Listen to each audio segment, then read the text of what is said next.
Looking at the Moreh Nebuchim, Chelek Gimel, Perek Yod Zayin. So, Rambam says that there's five opinions regarding Hashgacha Peratit in the world. So the first Hadat Harishon is the Apikorosim, and the Apikorosim, they contend that there is no Hashgacha Peratit, there is no divine providence in the world. Rather, everything is just a question of chance. So the world is composed of atoms, and these atoms they mix as they mix, and what comes out comes out. And he brings a pasuk in Yirmiyah which says, "Ki hashu badonai vayomeru lohu," right? So they deny the existence or the acts of God, and they say it's not Him, meaning this that you see things in the world that suggests that there is some order. No, it's not by virtue of somebody making the order. It's not by virtue of Hashem. It's not Him. So don't read the world that way. The second opinion is the opinion of Aristotle. And I thought this is interesting because according to Aristotle, the world is eternal. It existed forever. And according to Aristotle, the eternality of the world is evidence of there being a creator, or maybe perhaps the word is not creator, but evidence of being divine providence. Because, and this, I think there's a certain intelligence in this. In other words, what Aristotle is really saying is there should be entropy. Things shouldn't stay in a stable state. The fact that things stay in a stable state for Aristotle, meaning, and let me actually be more specific, for Aristotle, what stays in a stable state is the heavenly spheres, right, above the moon and above.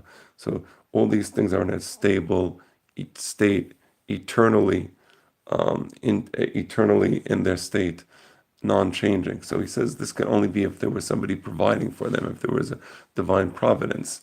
So the natural state, let's call it, is a state of entropy for Aristotle.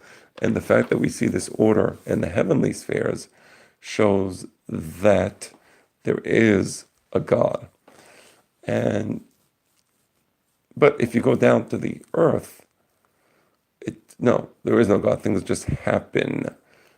Or actually, to be more precise, what Aristotle will say is, yes, there are certain things that are attributable to God. So if you look at the species as a whole, there are like plants. Okay, obviously the creation of plants, that's from God.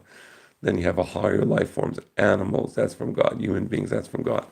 But what happens to these things, that's a question of chance.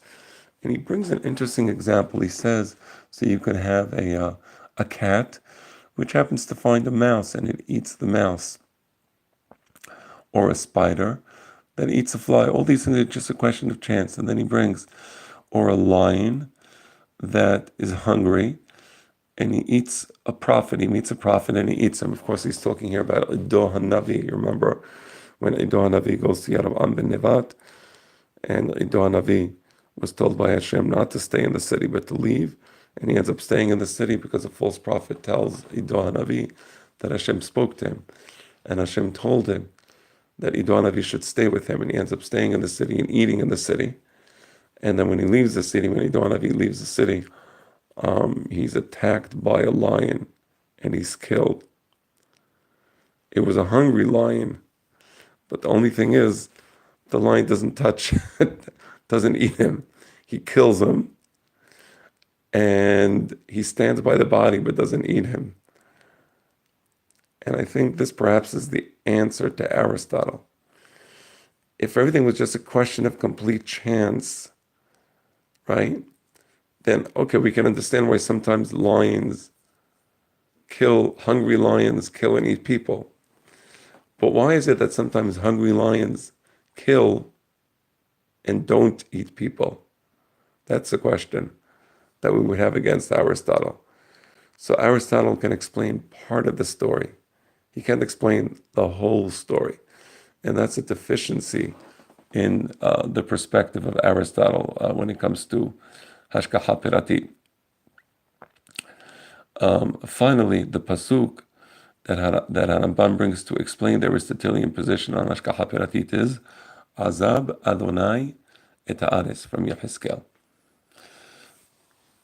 That's all I wanted to say for now.